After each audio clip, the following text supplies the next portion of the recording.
forward to talking to you tonight. So anyway, let's go. So I understand your birthday was what did you say, a couple of weeks ago, or when is it? June 28th. I was 79 in June 28th. Wow. Born in 1941. 1941. Wow. Cancer. Okay. Under the sign of cancer. So anyway, talk to me about one of the things that really strikes me, just getting to know you, is your whole Peace Corps experience. Sounded so interesting in Turkey. Can you tell us about that? Well, a little bit, sure. I mean, I'll try and condense it, as much as I can. What happened was, I was at Berkeley, 58 to 64. It took me 6 years to graduate. It was having too much fun and changing majors and all that. And in 62, I had gone out to hear Kennedy speak. He came for our Charter Day, which was 96th year of our, UC Berkeley's founding.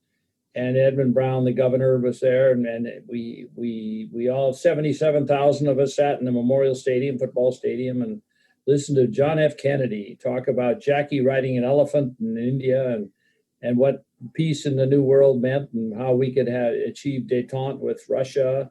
What a lovely speech. I've actually put it in my memoir. And so, wow, I thought this is the new frontier, right? Young president, and it's inspired me. And so I loved it. I loved what he said. And I thought, don't ask what the country can do for you, and do what ask what you can do for your country. I love that. So anyway, come to 64, I graduated, and then he's killed the next year, 63, December 6th. And we were all out watching on television as he was shot. It was put in the New Student Union, and we're all clustered around TV watching it. And suddenly, at 1 p.m., he's pronounced dead. And God, we were just bawling like crazy, everyone. And I was kind of teary-eyed, and I come out of the lobby and walk down these large steps into Sproul Plaza there, which is right in front of the, Sather Gate, the opening to the campus. And there was a Peace Corps recruiting table right there at the bottom of the steps. I walked up to it and said, I'm volunteering, I want to join the Peace Corps. I didn't even ask him 5 questions, I thought. I really want to do something. And of course, Vietnam was going on. The Ugly American had been written by 2 professors, Berkeley assistant professors. Oh my God, everybody came through Berkeley in those days. What's his name? Malcolm X spoke. They all spoke. And so we got the whole world there. My, last couple of years when really everything started up. So point being that I was really ready not to go to Vietnam. And, the war hadn't really started. But as Don Jr. said, he was there in 62, and they were already some 18,000 Green Berets there. So we were going to be there. You see the writing on the wall. So I said, no, I'll do the Peace Corps. And so I had to wait, of course. This was 63, and I didn't graduate till 64. In the meantime, I get drafted, okay? I'm 1A, right? Stupid me, I went for the physical because I didn't know what that meant. I mean, sure, okay. I had to do ROTC there for 2 years while it was still a program. You wore an Air Force uniform and so on. So the draft was alive, and I just said, God, I don't want to be drafted. So I keep waiting and waiting to hear from the Peace Corps. Nothing. And I have a draft notice in my hand. You were going to appear in such a date. So because I was a student my last semester, I got deferred for 1 semester. They allow that last minute deferral. And then I finally get notice I've been accepted for the Peace Corps. And he calls me up and he says, you want to go to Pakistan? I said, Pakistan? Okay, I'm going to Pakistan. Yes. I was afraid, right? If I said no and get turned down, I'd be drafted. I think about it a week later, and I called back and I said, I don't want to go to Pakistan. Do you have some better program for me? That might be more in the Mediterranean area. So why did you accept then? Why did you accept if you want to go to Pakistan? Well, you know what? You're off the hook because we canceled the Pakistan program anyway. How about Turkey? Oh, wow. Where's Turkey? What's Turkey? I didn't know anything about Turkey. I didn't know and so that's the Turkey saga. I got accepted in the Peace Corps, and we started in August, August 16th, went to training after I graduated. We were flown up to a place near Brattleboro, Vermont, called San Donona, and making the story even greater, it was where Kipling wrote the Jungle Book. It was his whole estate. It became the experiment in international living. The trained teachers, and actually Sarge Shriver had gone to school there, and a couple other founders of the Peace Corps. So it became a training site for Peace Corps volunteers. It was perfect setting, beautiful setting. I've loved Vermont ever since. Part of that, we went up north. We had language training 6 days a week for 3 months. It's just very intensive. I didn't speak any Turkish. And so they brought in 10 Turkish teachers, language teachers from Istanbul to train us, for 3 months. And I became I became fluent after a while, but I'll tell you, I'd studied German, so that helped. Anyway, so we spent time up on a farm up north, and it was just a fantastic experience for 3 months. So I get over to, I think a week later, Gulf of Tonkin, the war in Vietnam started, 1 week after I started training. And by September, we were in Turkey, and I was in a rural community. It was called Rural Community Development. It's a new concept of community development. They were just starting up. The State Department loved it, where you can go into a community and be kind of either an organizer or a rabble rouser, whatever you want to call it, try and get people motivated to do something. And they wanted to try it in Turkey. I said, well, okay. And because it's Turkey, and then the sexes are separated, I had a female counterpart. They wanted to have married couples, but only 2/3 were married. So the rest of us were singles. And Shelley, my partner, was also from Berkeley, so they figured I was compatible. So they put us together in a village. It was 800 people in the village.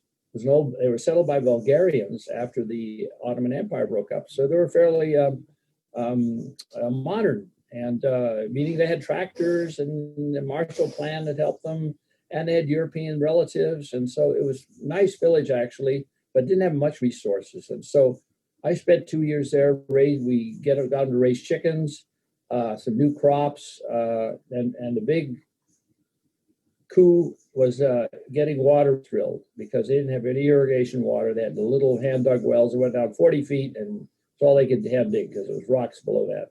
So I had to get technology in there and have them agree to drill down.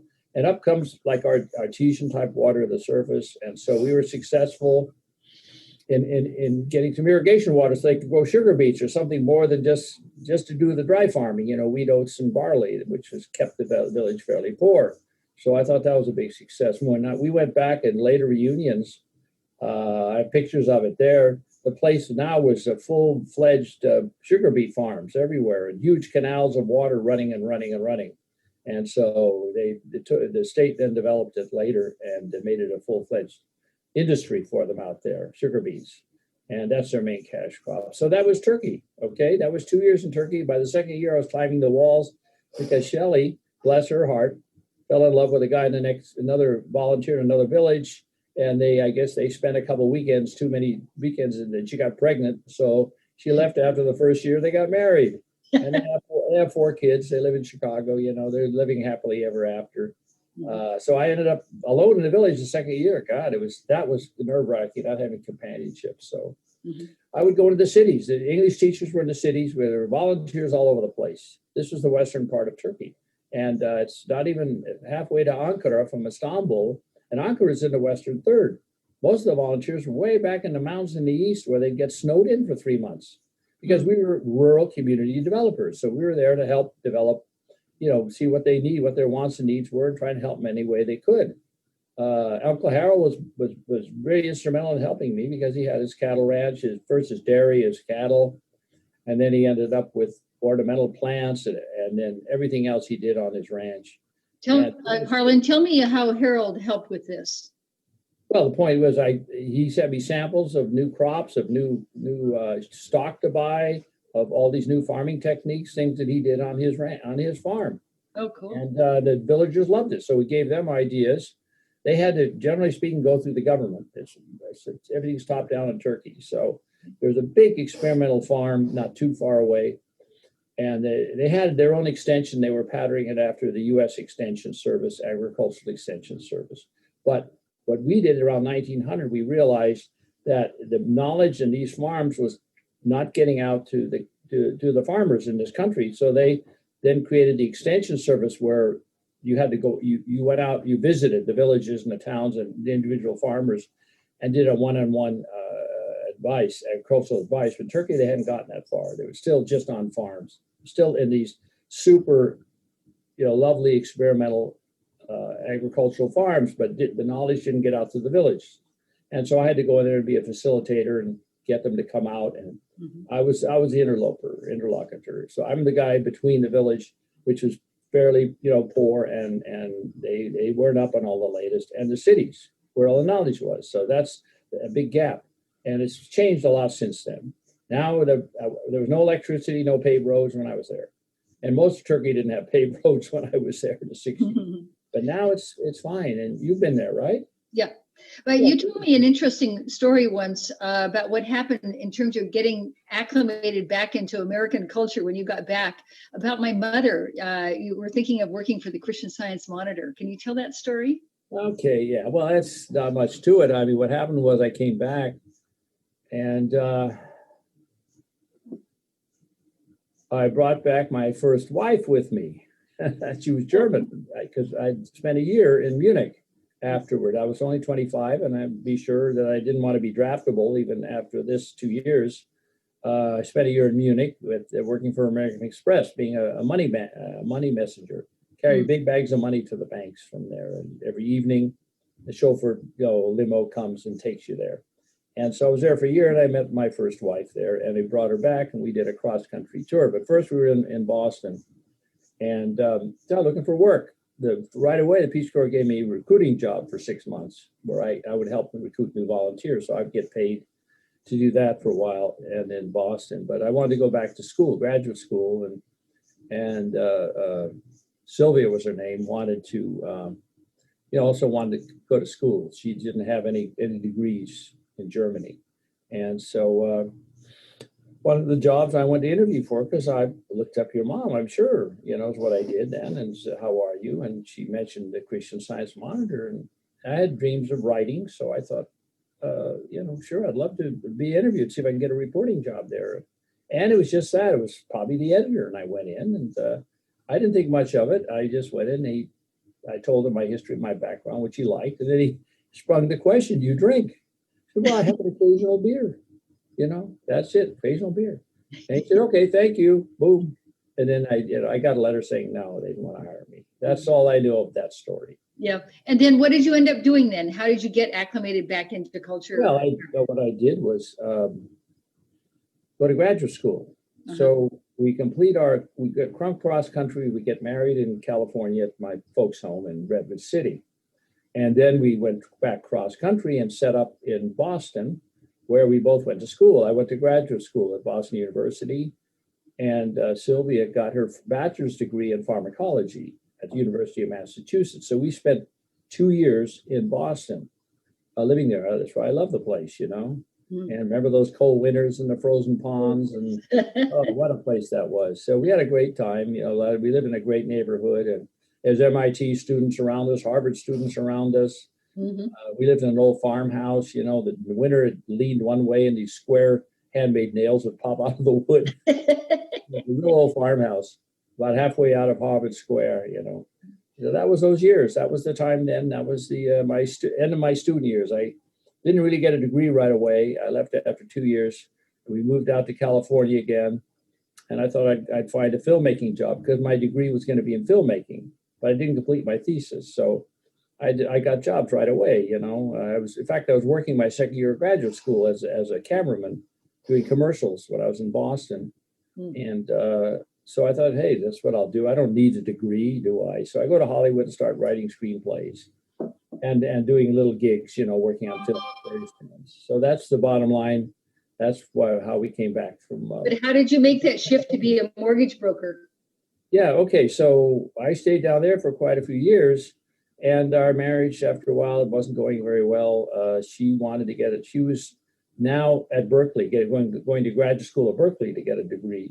And I was getting restless. I didn't want to stay in Berkeley. I had various jobs. I worked for the Environmental Protection Agency for a year and a half. That's when Aunt Edith Green wrote that letter saying, I can't put you ahead of veterans. Veterans who've served there, risked their lives. You were in the Peace Corps, I risked my sanity, but she didn't like that.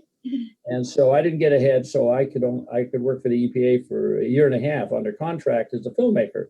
And I made films, the Great Clean Air Debate, and I did all kinds of slideshows and stuff because it was 71 when the Environmental Protection Agency was founded. So I was in at the beginning in San Francisco, and they wanted lots of publicity. So we did everything. We did conferences, we did travel. We even, two of us took money down to LA and started the Clean Air Convention. And it's still ongoing. It's down at the Santa Monica Civic Center, which is a big eggshell, a circular eggshell, basically on the ground. And it's a big open cavernous place. And we helped fund the first Clean Air Convention down there. Two of us went down with the Tuberculosis and Respiratory Disease Association. So we did all kinds of shows like that to get the word out on what EPA was about, what clean air and clean water are about. Mm-hmm. Then the shift into being mortgage broker, how did that happen? Yeah, okay. So that happened much later. Oh. By now the marriage was breaking up because she was studying and I was traveling a lot, and it just wasn't working much for us. So my cousin Johnny, remember Johnny? Yep. Mm-hmm. Now working up at the Farm Workers Center in Keene, Nuestra Senora de la Paz. And he said, Harlan, you can come up here. I said, what? He said, yeah, Caesar, you can help me up here build things in their new headquarters. They'd moved up from Delano. And my God, I thought, this is history. I want to be part of history. So I went up there with him and we spent a year with them. I was making films. I worked for the newspaper, photography. It was a wild time because it's just it was 74. And I still have the card from January 1st. I had my union card, United Farm Workers Union card still. So it's the year of 74. Okay, so what happens then? That was a full year. I said, Caesar, I can't do this more than a year. Well, I'll hire another Chicano. I said, well, go ahead, Caesar. You hire. I have to go back to making films or whatever I want to do with my life. I can't, because once you work for him up there, it was 110%. You just had to give your all. I mean, that's what he demanded of everyone. So because, but I was part of history for that year. I really loved it.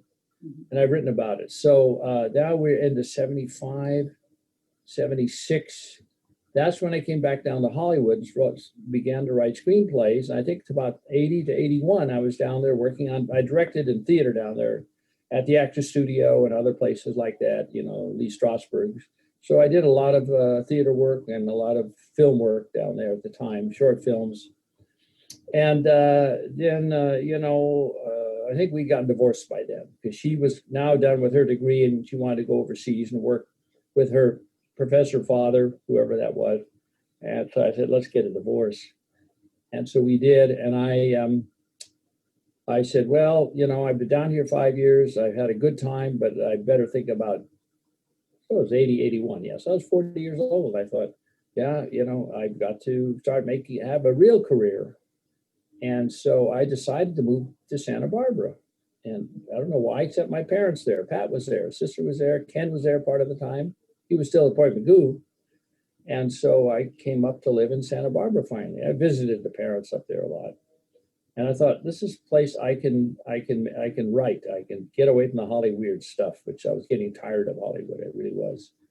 And I'd almost sold some screenplays, and I'd been optioned, and people liked the work. But a funny one is I did Black Chief, and Black Chief is a famous story of it was a biography that I'd adapted to a screenplay of an actual escaped slave who became a great trapper in the 1840s, and he joined the Crow Indian tribe and became a great chief, a war chief, and he actually married a female war chief. They allowed female chiefs in there. And anyway, to make a long story short, God, I'm losing track of my thought. What were we talking about? your process. Okay. So yeah, that was an example of one crazy play. Oh, and I optioned it, right? I have an agent, the option, and he says, well, I have bad news, Harlan. What's the bad news? Well, the Universal is going to make that picture, but they're using O.J. Simpson to play Black Chief. Oh, no. So, somebody else's script. So I said, oh, listen, I've had enough here. Another one I did was on the Donner Party. And, I actually was flown out to Utah because the Mormons wanted to make a film about it. and on the Donner Party, and because it was sensational stuff. So, and I wrote a screenplay. Well, it happened collapsed too, and it did get made a lot of years later, but some Robert Forster acted in it, I remember. So I said, I have enough of Hollywood. So I said, I go to Santa Barbara. And I said, well, okay, I know construction. I worked in construction. So I got my license, real estate license, and I started working for a construction company. And it was a company that built. So I thought, this is great. We can build and I can do syndication, raise money for the construction and helps have a license, sell the properties when they're done. So right away, we had a branch that became a mortgage branch. The first loan I ever did, it was 81. It's crazy. You remember you were around, you were doing anything then? It was that in the 80s, I had just gotten into real estate. What they were then? Yeah, real estate was great. Yeah. Mm-hmm. So my first loan I ever did was a 10.16% second trust deed on a modest $450,000. It was a second because the house itself was 10 years before was worth $75,000. Now it appraised for $750,000. So it was the first of the big real estate bubbles. Wow. And it turned out these guys, and so I had private investors, we brokered it out to private investors. They flew down in their private plane to fund the loan. The problem was a year later, the guy walked from the house. But anyway, so that was a pretty early, 81 was a crazy, crazy time. And I got in the mortgage biz and I just stayed in that for the 30 odd years working for banks and everybody else, but a lot of construction because I thought that was a good background to have, But when you were in the mortgage business, what inspired you to write your book on money? Okay, that comes much later. Okay, so what? Come around now we're down up to about 2000. Okay. Mm-hmm. Okay. And I decided, I love to write, and I've been writing, and I've still been writing screenplays. So I've been trying to get something published, and nothing worked. So about 2000, the news press, the local paper here, started a Sunday section on real estate, and I was hired. I just wouldn't say hired. I talked my way into it because I was in real estate with the realtors and writing columns, weekly columns, okay, in their Sunday section. And it went on for at least 10 years, maybe more than 10 years, a column every week. And in fact, that's only stopped when Wendy, what's her name? Can't even remember her last name, bought the paper from the New York Times. I would write columns, paid articles for the New York Times when they owned it. The moment it was sold to Wendy, I can't remember her last name, bought it, it went totally right wing. She was the first paper to endorse Trump. Of the three papers in the country that did endorse Trump in 2016. That's how right wing she was. So actually what happened was she didn't like my columns after a while, and I wrote one about how equality is good for everyone. And that pissed her off so much, she said, you can't have equality, that's not right. So I said, well, okay, I got to find another way to publicize by myself, right? So I actually founded my blog, populareconomics.com. But back then I started writing blogs, and I thought this enhances my mortgage business. And so from writing the columns, it led me to write The Mystery of Money, because I was writing anyway, and I could synopsize what I knew and what I wrote in my columns into a book. And it's a small book. It's about 110 pages, I guess. Do you have a copy of it right there? I will show you as we speak here. Here it is, The Mystery of Money. Yay. So now that's been published since, when did you actually publish that? What year was that? Okay, it was actually the friends of our family had a publishing house, some friends of ours, and she published it for me. Mm-hmm. It's called, what year was that? Did you say? Yeah, I'm looking it up now. Oh, okay. 2012, maybe. Mm-hmm. Hold on. So it's been published for almost. Seas is the publisher, and 2014. Uh-huh. So and 2014, there it is. Mystery of Money. Have you done well with it? Well, I didn't try to make money. I sold 2 or 3 or maybe 400 copies, but it never made money for me. I did it to hand out to clients. Okay. Publicize my business, mortgage business. That's what I used it for. Uh-huh. I didn't do a thing like Kendrika did, which, she had a book signing at Chaucer. It sold out 80 copies that night, Now, because why don't you tell us a little bit about Hendrika? That has an interest. yeah, I'll be happy. Okay, so anyway, that's the end of my story there. I published the book and I went on. I incorporated in 2005 and ran a corporation until I retired 2 years ago. And that's when I really, did well because you have your own company, you do much better. I was doing $10 million loans, I was doing very large projects. And that's what you do. When you work for somebody else, you don't do that. So I ended up with Bankers Pacific Mortgage Inc. So that ends my story. Okay. Great story. Thank you. Yeah. I did very well with that. And so Hendrika, of course, started writing her memoir several years ago. And Hendrika is your wife. My wife. How long have you been married now with her? Oh, well, we've been together since 2000. We actually got married 9 years ago. Going on 10 years, I think, in 2009 and in December 2009. I think day before New Year, December 29th, as I remember. So it'll be our 10th year this December 29th. Nice. So, but we lived together for 20 years. Yeah, total. Wow. I met her in 2000, and I'd been divorced about a year for my second wife at the time, you see. So she started writing a memoir because she had this incredible story to tell. And I can't remember now when she started, but I was there to boost her and say, you've got to write your story, because who else has survived Amsterdam, is alive to tell the story of Amsterdam during World War II and lived through it. And she started writing her story, and she worked very, very hard for at least a year and a half. And I think we kept going to the Writers' Conference, the Santa Barbara Writers' Conference here. And the Writers' Conference, I read bits and pieces of what I was writing. I was writing a book too then, another book, actually a memoir. And she was writing hers, and she was getting a lot of encouragement. And boom, she'd gone to it long before I had too. We'd both gone to it in the 70s when I was still in LA. So we both knew about the Writers' Conference. It's a famous one. Charles Schulz, Peanuts, he was part of it. Ray Bradbury was always a big sponsor of it, and it was run by Barnaby Conrad. So he brought all these famous writers in. It was a great Santa Barbara, was a great writers' conference. Lo and behold, either the first or second year, she enters a chapter that's kind of a sequel to what she actually published into the nonfiction writing contest and wins first prize.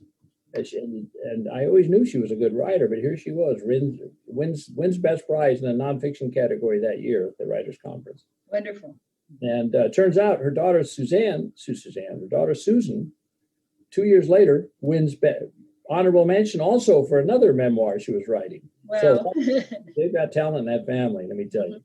So anyway, she works on it for a couple of years, and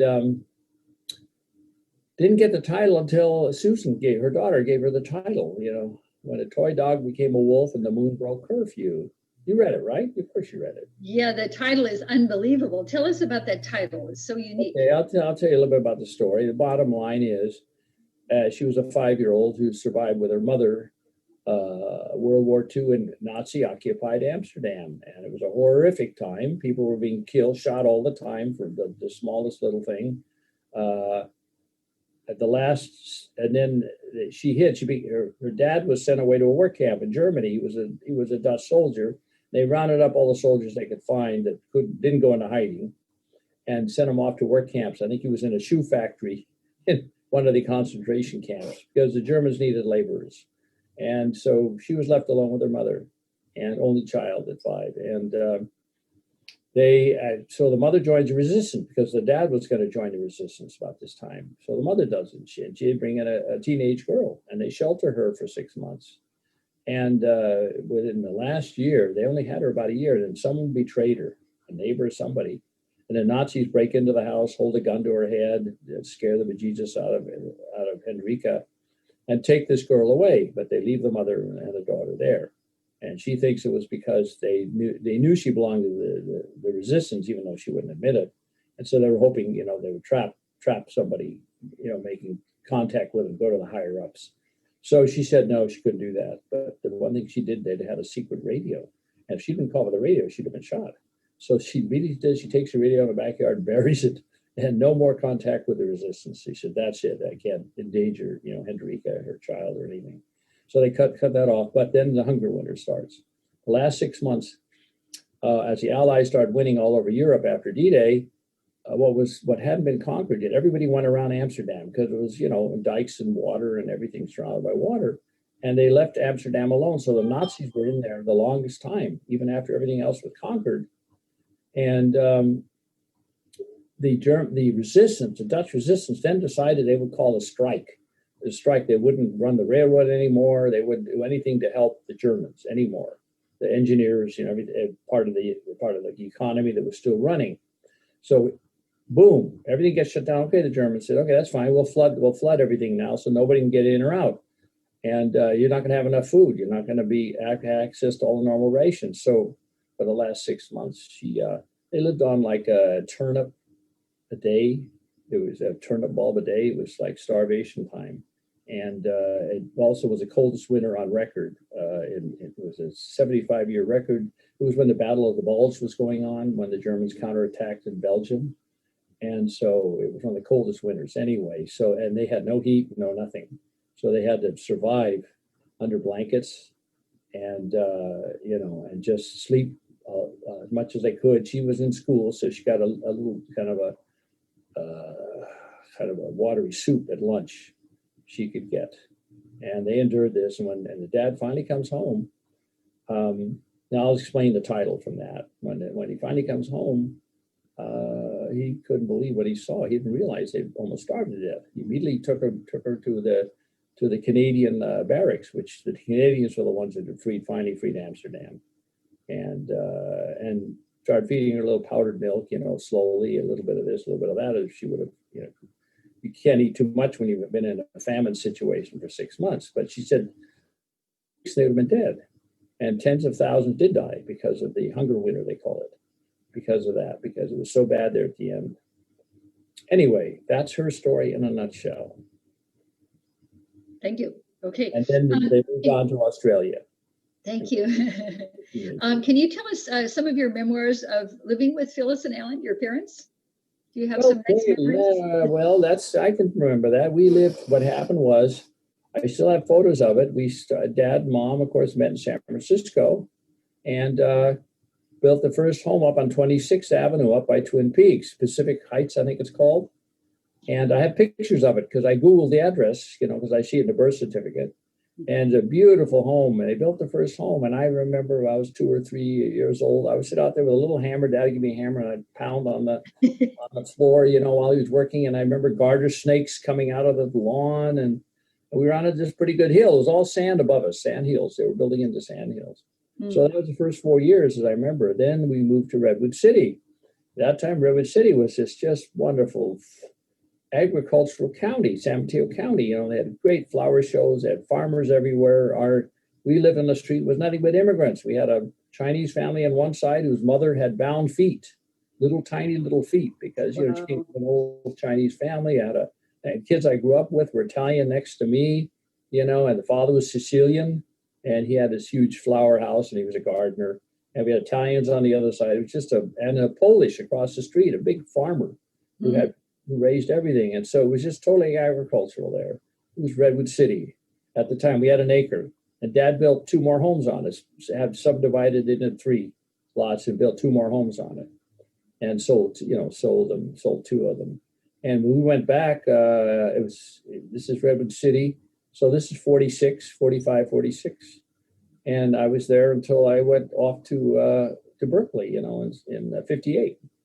That's where we grew up, in Redwood City. It's a beautiful town. Now I even subscribe to their newsletter. I still get news from Redwood City. That's great. I worked in the harbor.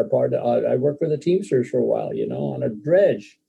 And I'd done all kinds of other stuff, carpentry and everything. So it was a lovely place. Redwood City, because originally it was a lumbering town. Redwoods were brought down to the harbor. So that's living with them, growing up with them. Dad retired at 65. He couldn't do the carpentry. He worked as a cabinet maker for a while, but mainly he was a foreman running a cruise, and he built most of the Bank of America branches on the peninsula coming down from San Francisco. That's why he found Redwood City, wanted to live in Redwood City. But he ended up as a building inspector, called a clerk of the works, he called it. He supervised construction of a new city hall and jail, which was San Mateo County. It was the county seat, Redwood City. So it's a new courthouse and a new jail. Mm-hmm. And then he retired 65, and he and Mom, what's the name of it? Winnebago? Winnie, the little aluminum trailers, Winnebago. Yep. She called theirs Winnie.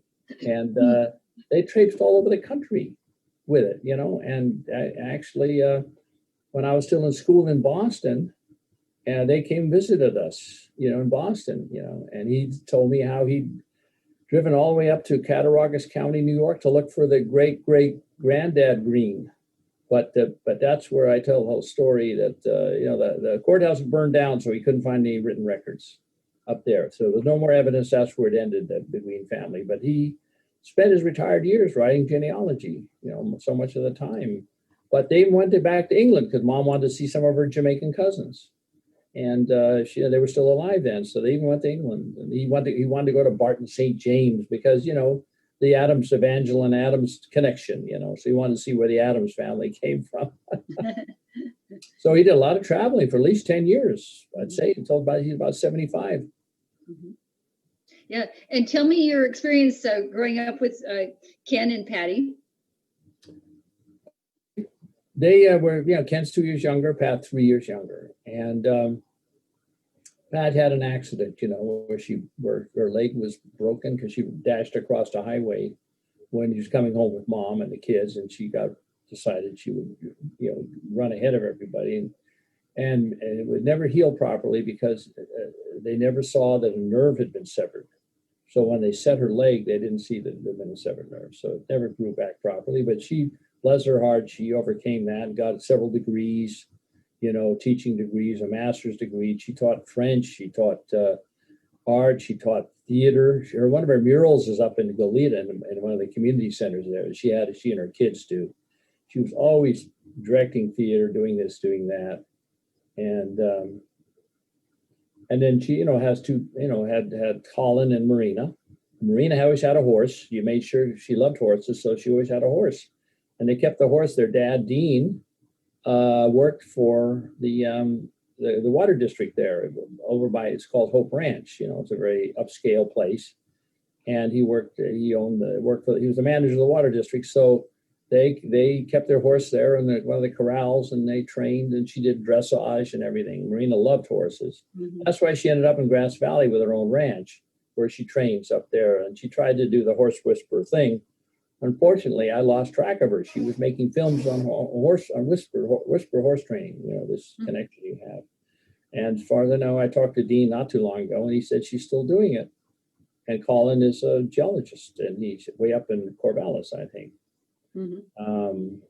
So Ken was working at Point Mugu. Okay, he was a Navy satellite engineer. He had an aeronautical degree. And he, of course, worked at McDonnell Douglas for a while. And after he got his Cal Poly degree, he and Pat, to go back one step, I went off to Berkeley in 58, and I lost track of them, except coming home for the holidays and things. But they stayed around home and went to where Ken went to junior college for 2 years, and then he went to Cal Poly. Pat, I think she went up to Eureka, Humboldt State, to get her first degree. And I'm not sure if she ended up at Cal Poly or if she just had an English degree from Humboldt. Then she comes down, UCSB, gets a master's in education. So they stayed home, and I was gone from 60, you know, basically Peace Corps, Germany, Boston. And so I just see them once in a while when we came back. So yeah, they were the homebodies. They stayed here. But now Ken ended up in Montana somehow. How did that happen? Okay, carry Ken's saga here. What happened was he was always into sex, okay, of one kind or another, religious sex. And his big one was TM, Transcendental Meditation, for a while. And TM down in LA. And I remember meeting him once and walking around a lake with him. And he was telling me all about what TM was. It was one of the early ones. So he always looked for gurus. He always he had to have a guru. And but anyway, he goes to Point Mugu and he stays there. 17 years, as I remember it. 7 years sort of what he could retire. And he goes into the Elizabeth Clare Prophet Church Universal and Triumphant. And I don't know how they got started. And I know he met Bethany, his wife, up in Santa Barbara, because they actually started in Santa Barbara. And I remember the meeting up here, and it's where another school is at the moment. But they don't stay too long in Santa Barbara.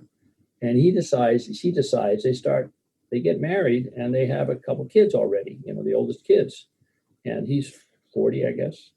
And then she decides, I don't know who's the more devout one, but Elizabeth Clare Prophet, meanwhile, decides after a couple other moves, ended up buying Malcolm Forbes Ranch in Montana and another 7,000 acre ranch next to it. It's right on the above the Yellowstone there. It's a huge ranch land. And she convinces all of her followers, and Ken was pretty devout, paid 10% of his income every year tithe to the church, like a good churchgoer.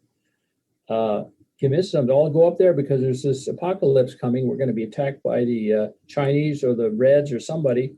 And if we don't build bomb shelters, and you probably heard the story, bomb shelters in Montana and my land, meaning Elizabeth Clare, the Mark Prophet who started the whole thing, died. So she took over, became the mother.